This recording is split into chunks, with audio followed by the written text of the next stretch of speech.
Hello, everyone. This is the Rise with Rose show. I'm Rose, and with me, I have Chantel Porter, and she is a human design specialist, expert. I don't know what we want to say, but I met her through a mutual friend, Laurel, a beautiful palmist, amazing magical lady at an event in Kelowna this summer, actually.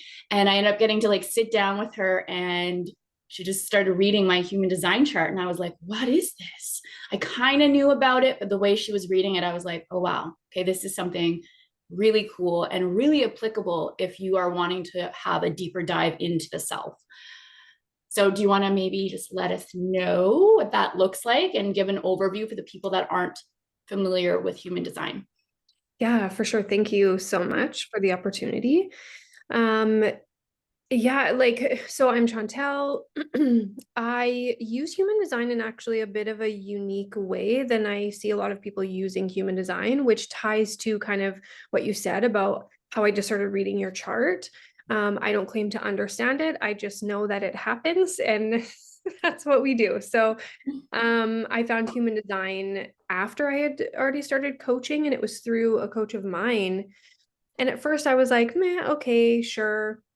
I kept kind of like dabbling in information, but then something just really hit for me. And it was a key kind of light bulb moment of understanding. It was right when like everything was like locked down, it was so intense.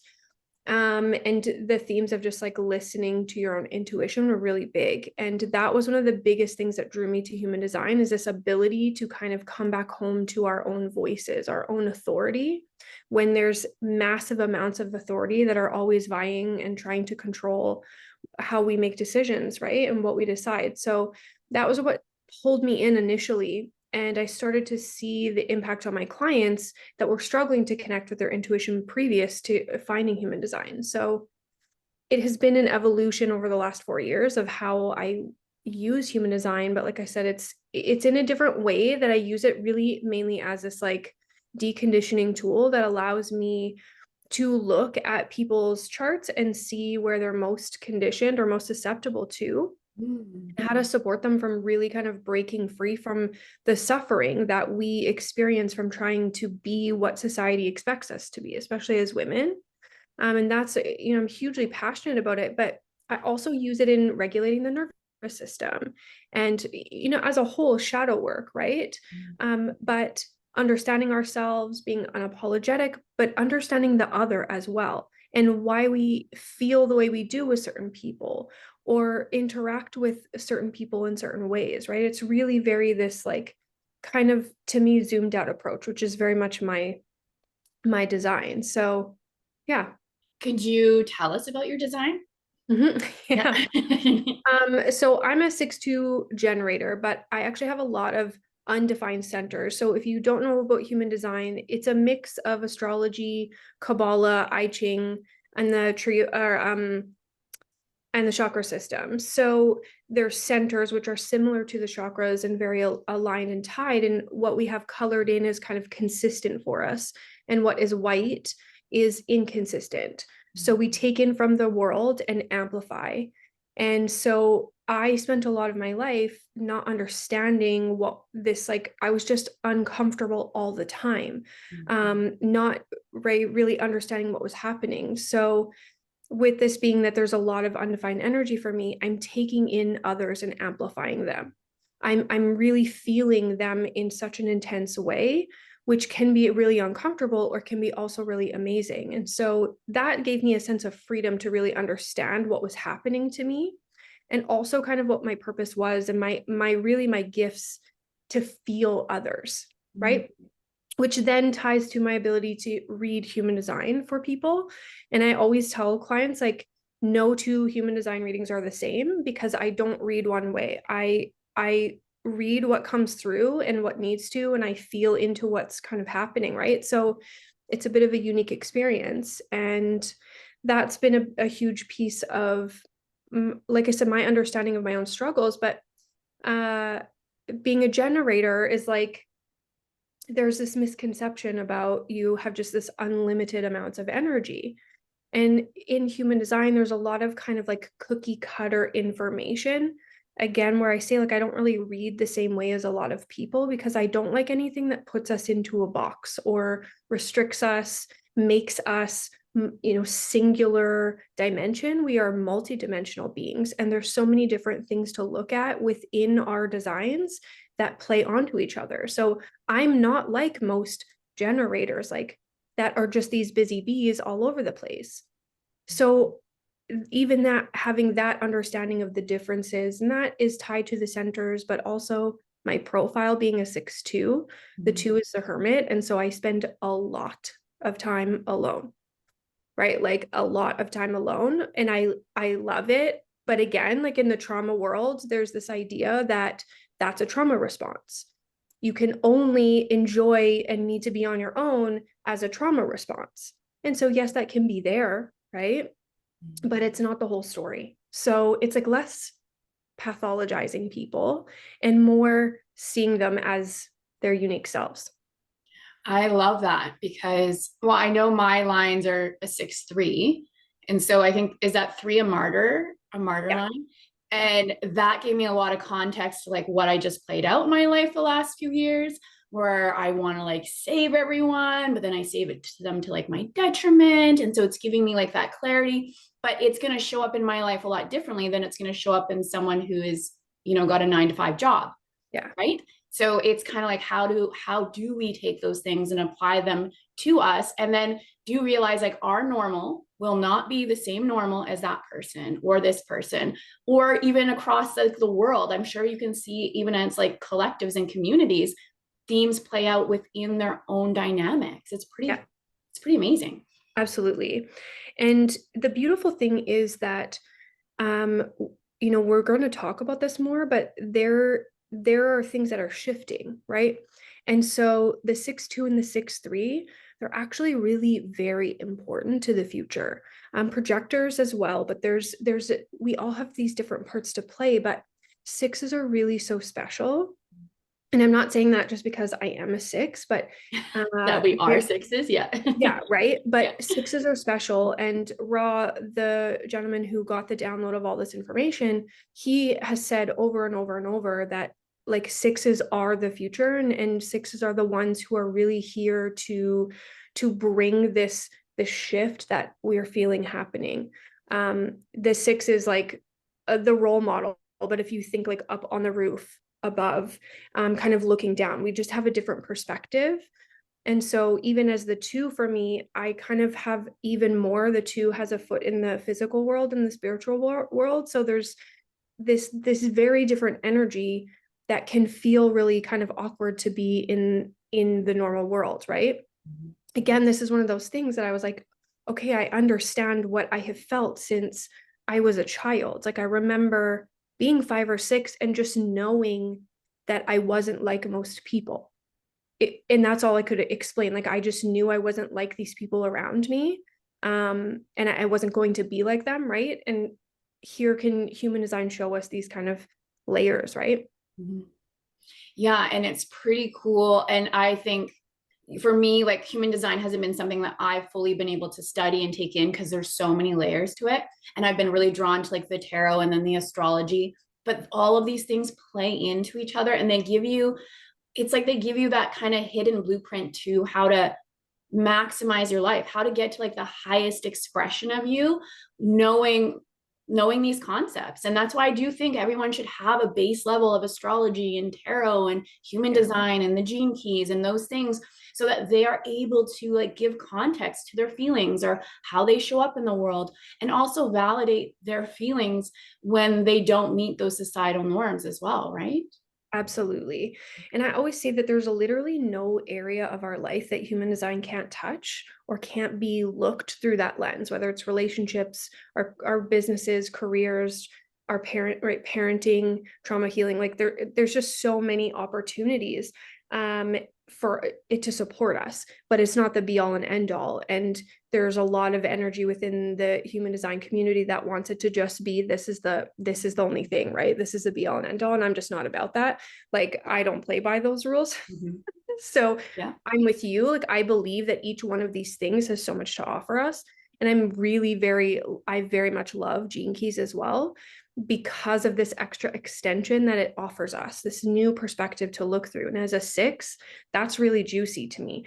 To you as a 3 as well, like, trial and error, testing things out and seeing what works. Like, that's what we get to bring to the world, and then be these role models to show people, because we're moving from the 5 line to the 6 line. And so 5 line is like, go that way, like telling people what to do, the general. Whereas the 6 line is like, I am the role model. Follow me. Like, you are literally the embodiment of what you're talking about, of what the world needs, right? And so that's where I say, like, 6s are just super special and here to really do such amazing things. Like, we will change the world if we're turned on, right? Yeah. And so how would one go about turning themselves on? Yeah, so like, the 6 is like, you have to heal from the first 30 years.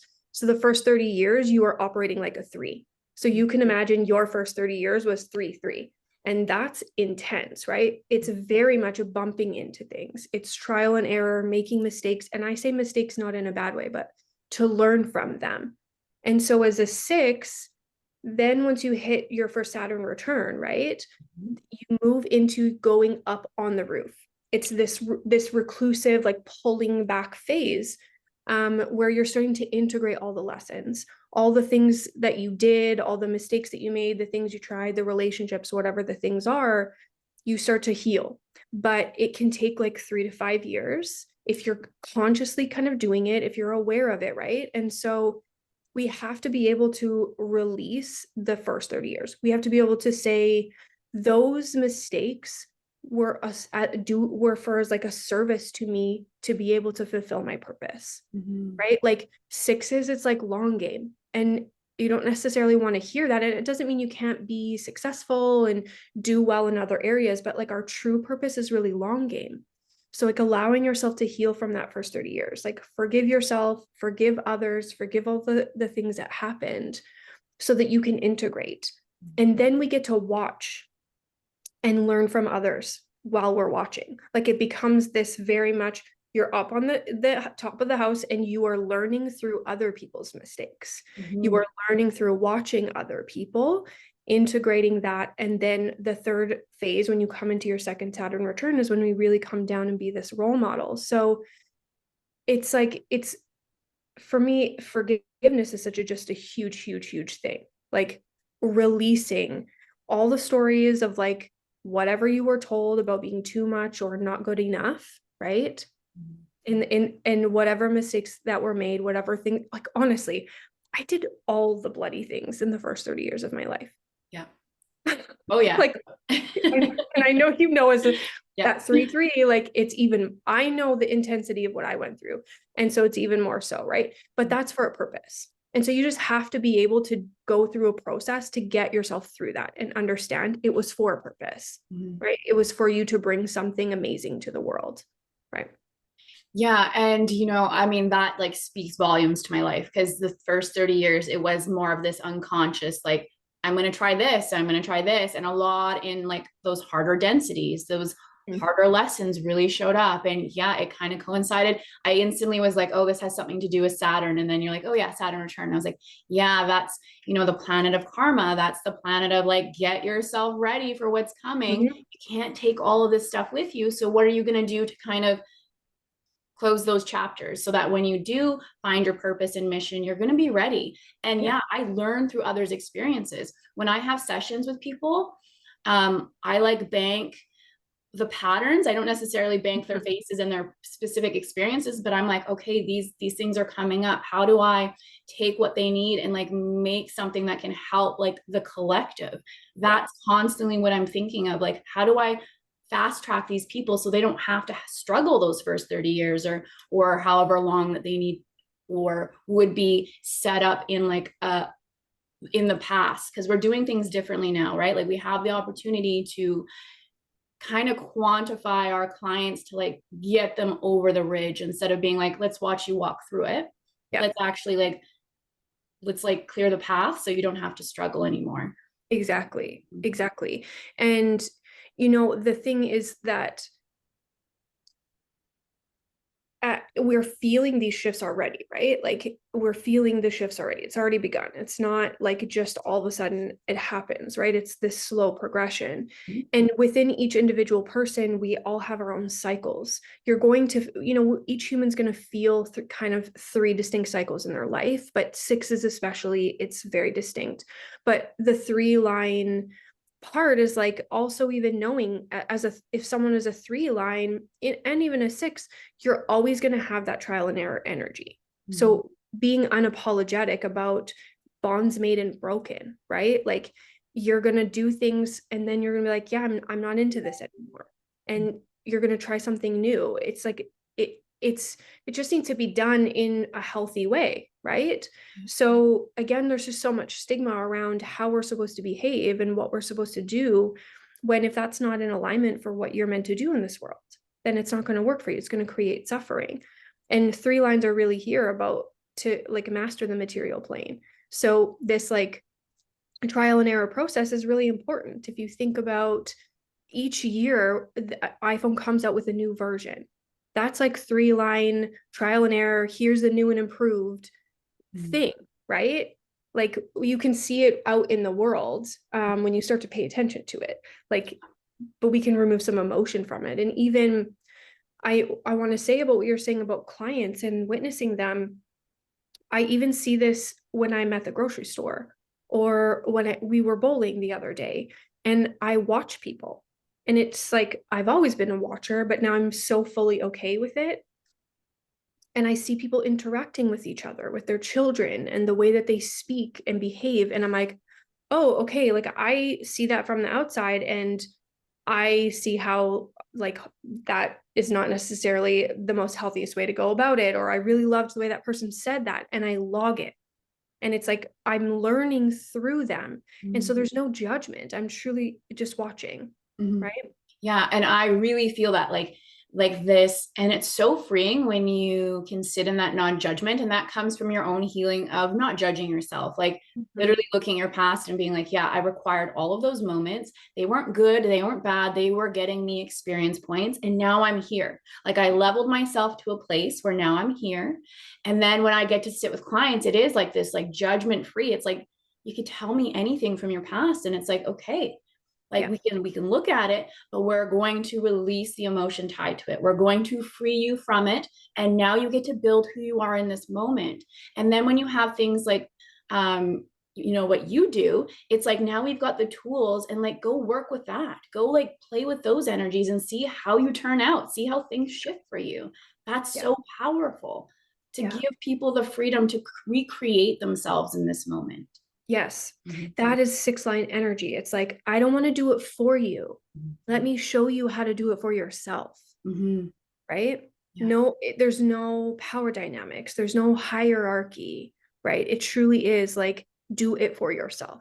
Yes. I'm the six lines, this teacher, right? As opposed to listen to what I'm telling you. Like, and yeah, like Yeah. And so, well, could you maybe just like go over the basics of like the generator, manifestor, projector, and just kind of so the viewers can just be like, oh, okay, I can relate to this thing. Yeah. So the generator, like you have energy types, and those simply speak to your aura and how your aura works within the world. Okay, that's the most important piece to understand. So a sacral being is either a manifesting generator or a generator, and that means you have a colored in sacral center. And so this is just that you are here to build civilizations, right? It doesn't mean physically build buildings, right? But it's this like we are energy beings, and we are meant to be here to build that which lights us up. So you will have sustainable life force energy for the things that light you up, and they don't necessarily make sense, but those are the things that, like they will energize you. There's about 70% of the population is a generator or a manifesting generator. The manifesting generator is still a sacral being, but it either will have a direct connection to the throat, which is the source of manifestation, right? Or it will be an indirect form. Those are kind of more nitty gritty, but that's your basics with that. And the sacral beings are, our auras are open and enveloping, right? You envelop the other and pull to you. It's very much that magnetic kind of juicy energy when you're lit up, right? When you're on and in your energy, that's how that works. And then we have the projector, which is, I think it's like 6 to 7% of the population, but they have a very focused aura. So imagine this like piercing focus right into the like the heart of you, the G center in human design, but it's like the heart. And so theirs is just this like, it's one person at a time, very focused. Projectors are here to be guides to the generators, basically. They right, really just wisdom, like they're meant to be wise guides, for sure, special people on the planet. But there is some confusion sometimes about projectors because they're not, they don't have a defined sacral. So there's this idea that they can't be energetic, but there are different kinds of projectors. You have projectors that have a couple motors within their human design body graph, is what it's called, that allows them to have a bit more energy, but they need more rest cycles. Projectors in general are not meant to be these physical builders with consistent life force energy. It can be a work rest type thing, but they're not here to kind of build. They're here to be the guides, right? Does that make sense? It totally makes sense. Yeah. Yeah. And then we have manifestors.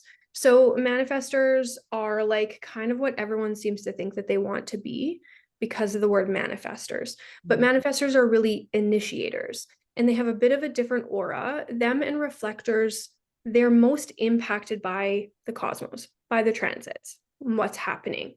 Reflectors are a slightly different, but that's an important piece to understand.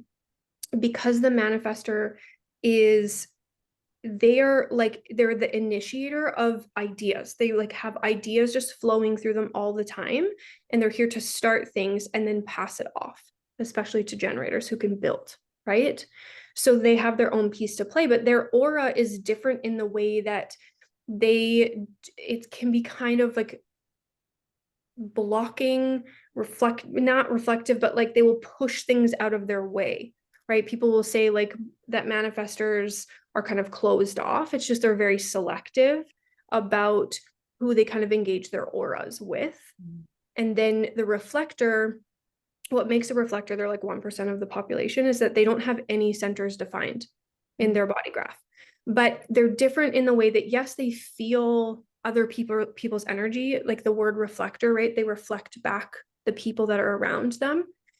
But they aren't conditioned in the same way that other energy types are, right? Me with a lot of openness, I'm going to feel a bit more intensity by the people around me. But reflectors are conditioned and impacted by the cosmos. They're lunar beings, where the rest of us are solar beings. So they are impacted by this ebb and flow of the moon and the cycles of the moon, right? And that's how they are tapped into their intuition. They're very special and wonderful beings. Like, you either kind of love or hate a reflector because they reflect back to you where you're at, right? They're meant to be in the center of the communities and reflecting to us. Like, so I have a friend who's a reflector, and I just think it's a joy to be able to hear her talk about her experience. So those are the energy types. And really, to me, like I said, it's not meant to be kind of rigid. I don't like to box people in. So know that that's really about kind of how auras interact, and it will be tied to your authority, which is how you're meant to make decisions, right? How you connect to your intuition. And there are quite a few of them, but they're connected to the energy types. I love that. I'm like, I'm thinking, I'm like, I don't know if I know any reflectors. I know like one projector who knows she's a projector. So I'm like, okay, that's what that looks like. But for the most part, I really attract generators and manifesting generators to me. But it makes sense because I'm constantly like, what are we building? What are we building, guys? Like, I need the builders. I need the people that are going to be passionate about what's coming. But for me too, like I look at even my astrology, I have a lot of Gemini energy. So I have this like tendency to want to build so many things that I'm putting so many irons in the fire that it almost becomes overwhelming. And then I'm like, can I just step into someone else's life for 5 seconds here? Yeah. Yeah. Yep. It's a lot. I can appreciate that. Yeah. And I think actually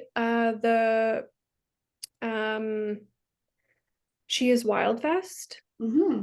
The woman who runs that, she's a reflector. Very cool. Are you doing that festival?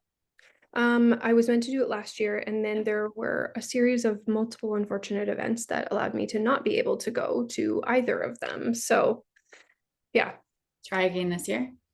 yeah, maybe.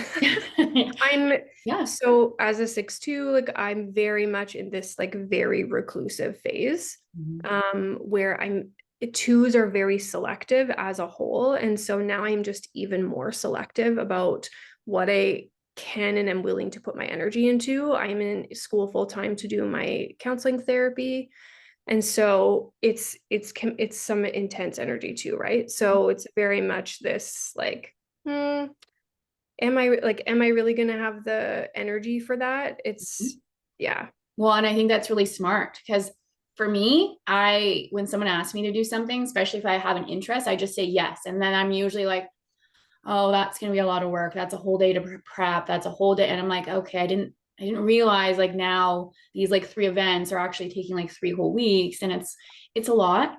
So Yeah. I am getting that as well. And I know for myself, I have this draw for online stuff where I'm like, how can I stay home and be cozy and do the things and then have that information forever for people? So Right? I would love for you to maybe just tell us what you're doing right now. What are your offerings? What and how could people get to your magic? Yeah. Right now, the only thing that people can really do with me is human design readings. I have a collaboration with a good friend of mine for numerology and human design year readings, Mm. which are so freaking cool. I've never done anything like these before. But she does the numerology piece and then sends me the key information, and I build a human design reading off of it. And Mm. I tell you, I just did one the other day and I was like, this is magic.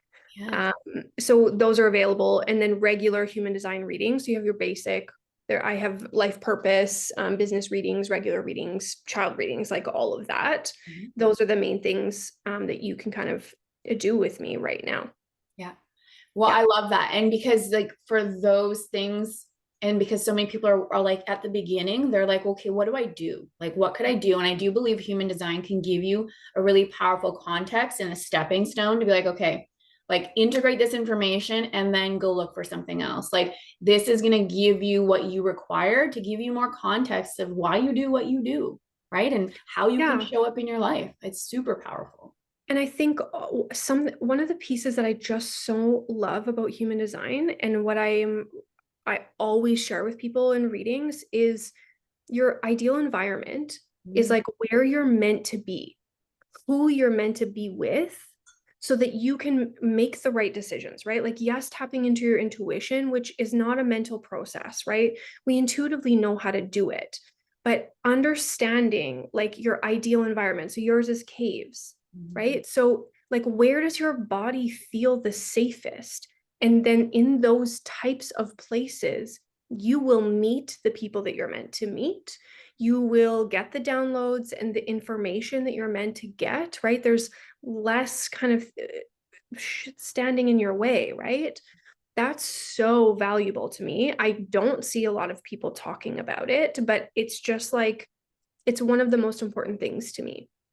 That one, and there's another piece to the environment part that says like who you see, who your body feels most comfortable with, right? What types of groups are you meant to work with if this is in a work or business purpose? Like even in relationships, like you can understand why you feel uncomfortable around someone or why you feel such ease around someone, right? Like there's just so many pieces to it that just allow us like, and I want to say about your feeling like you have all these irons, like manifesting generator, first of all, 4 motors, but also you have an undefined G center. And that is like your sense of identity and purpose and direction is an ebb and flow. It is multidimensional. It is going to depend on what's going on around you in the world, the people that you have around you, right? So it's like not to be like, oh, just fly by the seat of your pants, but go, okay, I'm not meant to be singular focused. Like I am meant to have these different waves. And I'm not a manifesting generator, but I do have an open G center. So I do have different topics that I speak to, right? So like even in those ways. Mhm. I love that. I love that. And it's just, I guess I didn't even think about in the context of like, yeah, how do you use that? And even though like, you, but like the environment, it's like setting yourself up for success. And I often talk about that. Like, what are you doing to set yourself up for success? And if you know, like, you don't thrive in a crowd of 100 people, like, don't go. Like, Exactly. don't put yourself in a place of detriment. How, like, I guess I do love caves. And when you're talking about that, I love like that. I love being in rooms with like 6 to 8 people and having like that intimacy and like low lighting. And I love that. But I also have the ability to almost just kind of like push through it where I'm like, okay, I can go into a room of 200 people. It's not my favorite. And I feel resistance until Mhm. I feel safe. Like it's like, oh, okay, I'm safe. I can be okay in here. And I just did that like a few weeks ago where I was like, Yeah. I don't want to be here. Oh, I'm safe. I can be here. The caves piece, which will be helpful, is yes, caves, but also it's about controlling who comes in and out. It's Mm, like one entrance or being able to see, being in a position to see all of the entrances, all of the ways that people are coming in, right? So if you're thinking about a large group of people in an area that has multiple entrances that you can't control, it's going to feel kind of dysregulating to your body or to your nervous system. So it'll require you to have some tools to move through that if it's something that you feel is going to be really beneficial for you, mm. right?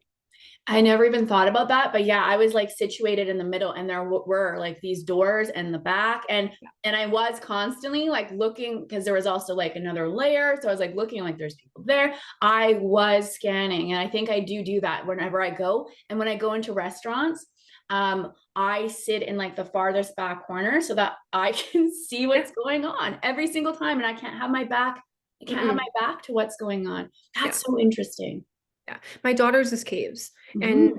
and I can tell you, like, it's just so, and like even a vehicle is a moving caves, right? Mhm. Because you can control, you can lock the doors. So some people are like, they love being in their own vehicle and traveling around, right? Yes. Like there, that's a really important thing. When we travel, we book hotel rooms that are structured a certain way so that she can feel safe in the room and she kind of gets to choose where she sleeps. And some people would be like, that's insane, but I don't have that problem, Mhm. right? So of course I'm going to allow her to feel safe so that we can do these things, Mhm. right?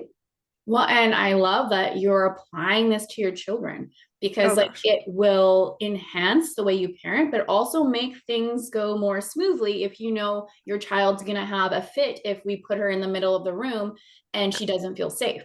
Yeah. And we don't have the context of why is she having a tantrum. It's just Right. like her body can't regulate in that moment. Exactly. Mhm. That's exactly it. Her body can't regulate. And human design literally changed the way that I parent. It changed everything about the way that I parent because it allowed me to stop looking at how I am and I operate and how I think it should be to what she needs, to what's best for her, what feels safe to her, what's going to be productive to her, right? And that's one of the things, right? And it's so easy to diagnose all these things, but when I look at kids' human designs, it's so easy for me to understand the struggles that parents are having with them and to give them support because that's really what this is about. Like if we're going to change the future, we have to change what we're doing with our children, Mhm. right? It's that's really the only way. And it is going to take cycles, right? But it's so valuable in the way of even just the way we structure schooling, the way that we structure like rules and consequences or discipline. Like there's just so many ways to understand how we can not traumatize our children. Yeah. Yeah, because we are trying to put them all in one box. And if you've got a projector and a reflector and a generator, you can't actually teach them in the same way, No. right? And I look at human design in a, again, I'm going to say in a very different way than a lot of people do. Mhm. I separate the conscious and the unconscious side, and I even look at that. I want to see what does the body side look like? What's activated on the body side and what's activated on the brain side? And I watch my daughter, or I watch my partner, I watch people and see what comes up because it's to me, yes, we're, multidimensional and we are the whole body graph, but like you said, for projectors, they need very different things. And oftentimes, like kids that I see get labeled as ADHD are projectors that are taking in and amplifying all the sacral energy around them. And they're bouncing like this, right? And then they're complete exhaustion. Their body is just freaking out, which then can lead to these misbehaviors or not listening, right? Because they cannot process what's happening. They have no idea. They're children.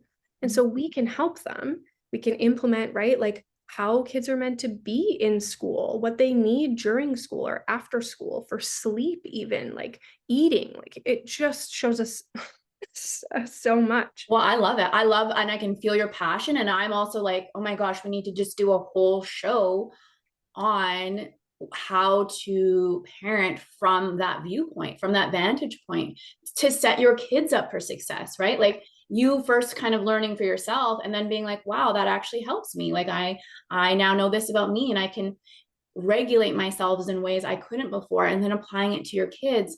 But then I also love getting away from these labels, which society is just saying, like the ADHD, which is just kind of like they don't fit in society, but there's no solution to it. So like how, like this gives them a solution. If you interact with the energy in a different way, if you provide different environments and you give different insights and knowledge for those children, all of a sudden they're children that can highly function and they're not children with problems anymore. Absolutely. What we would see as problems. Absolutely. My daughter now, as opposed to 4 years ago, is just completely night and day, right? And that's not because she was wrong and needed, right, to be fixed. It was like because I needed to fix the way that I was operating and how I was relating to her. Like it's like you have to separate yourself from it, right? So it is so beautiful. And I would love to be able to have this be in schools, but that's just like not I know Well, that. and it's super interesting because I know I've actually had a lot of people that are like, oh, I want to change the school system. I want to implement this. And it's like, we can't really go into a very broken system and be like, we want to repaint. It's like we would repaint the structure, but it's not the same. We need to actually build a new structure. Exactly. So having people like you and then combining you with like, I honestly think astrology needs to be implemented in schools in such a way, and kids need to learn it. It's almost like having more of these Harry Potter schools, but then us also being magical enough to know how to navigate the energies with them. So there is going to be these things coming. And I do feel like your passion will be something that builds a structure in some form, not by yourself, but with others. And then more in like that more communal based kind of like systems where it's not this overall, the whole world is under one kind of like, this is how it is. It's like, what works for you and your community, because you're going to have a different belief and value system than this community over here. It's just kind of an inevitability. We'll have similarities, but it will be different. Yeah, absolutely. Yeah. So I'm super excited about that. Is there anything, I wanted to ask you, what are the themes maybe personally for yourself and the themes that you feel that are coming up for the collective for 2024, just kind of based on maybe what you see in clients, and then also knowing, what year it is in human design for this year? Yeah. So one of the biggest things to think about and to be aware of and see is that 2027 in human design is said to be this big shift. And so again, it's not just 2027, everything shifts, right? We've been seeing this for years. Like it's coming, things are shifting. You're seeing big themes that are going to show up ever more present this year is this pulling back from the tribal energy, in the sense of like you like the dictator, and then the group's just like robot, do as you're told, marriage out of like duty, that kind of tribal energy, right? And moving to a more individualistic, but not in the way that we have seen. We have seen like capitalistic individualism, but we're moving into a individualistic community sense. If that makes sense. Yeah. We're learning to be individuals in our own and live as our own people with other individuals, right? And so I think you're going to see a lot more, like you said, these community-based things, but where people are able and encouraged to be their own individual self. Mhm. And that's where, there are people like me who I have an individual circuitry. So I'm very much like the design is like on my own, like good on my own, individual, to empower and show others what it looks like to own who you are, to be this like individual that can stand out from the tribe, who isn't worried about, the family disowning them, right? Like that type of energy. Yeah.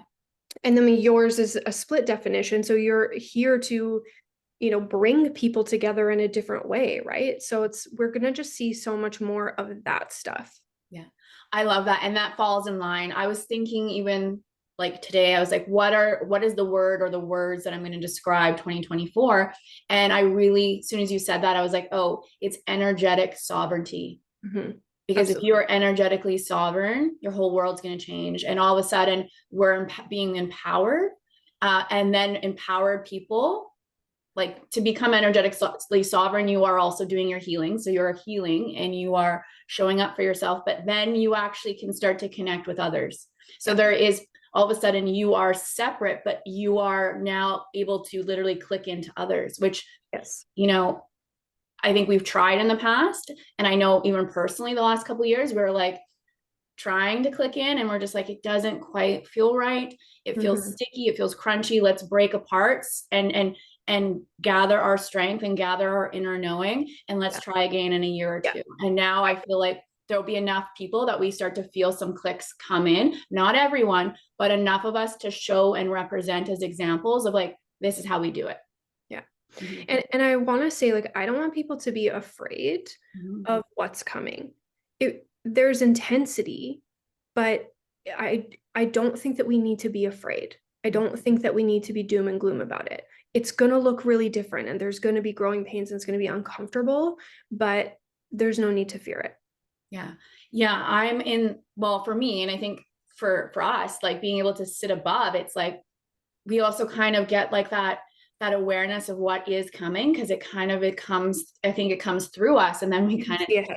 tell the crowd, right? And so for me, I'm like, no, this energy is exciting and it's full of change, but I've always been one that's like, we're doing the same thing over and over. No, let's do it different. Let's try it. Let's Mhm. try better. Let's do better. So for me, that's a very comfortable energy to be in. And like, we can flow with it. But Yeah. I know for a lot of people that have done the daily grind and that's all that they've ever known, this is unnerving. This is unstabling. And it is triggering fear within them. But then that's why there's people like us to be like, no, no, no, no, no. It's Yeah. going to be good. It's going to be really good. Watch what we're doing. Yeah. Yeah. Yeah. And I see any of the 6 2s or the 6s that I know, the conscious 6s, because it's very different when it's the first profile number. Mhm. It's a different energy because it's the mind. Any like conscious 6s that I speak to, same thing. Mhm. We can see ahead, and everyone, we're just saying the same things. It's very much that same energy, and we definitely don't, have an understanding of things in a different way. So those are big, absolutely, yes. Yeah. Yeah. I'm excited. I'm excited. And maybe we'll kind of end it there. But I want to do more interviews because I'm like, you have so much knowledge and like how do we package this so people can just like be like, I never looked at it like that. Let me have this information. I want this information. So being able to do these interviews and stuff, I think it's really important because it's like showing the possibilities. Like you don't need to not struggle. There are different ways, just society hasn't shown you, or you weren't even capable of like taking in these downloads before. Yeah. Right. So now we're at a place where we're like, give us the information. We're ready. And yeah, I would love for you to come back. Absolutely. How can people reach you if they need to get a hold of you? The best place to reach me is through my Instagram page, which is chantel.mariewild. And anything that I have to offer there is always just going to be through the link in that page. Perfect. Okay. So I'm going to stop the recording and yeah, thank you for the viewers for watching. And just remember that you can only perceive that which you are. So raise your vibes.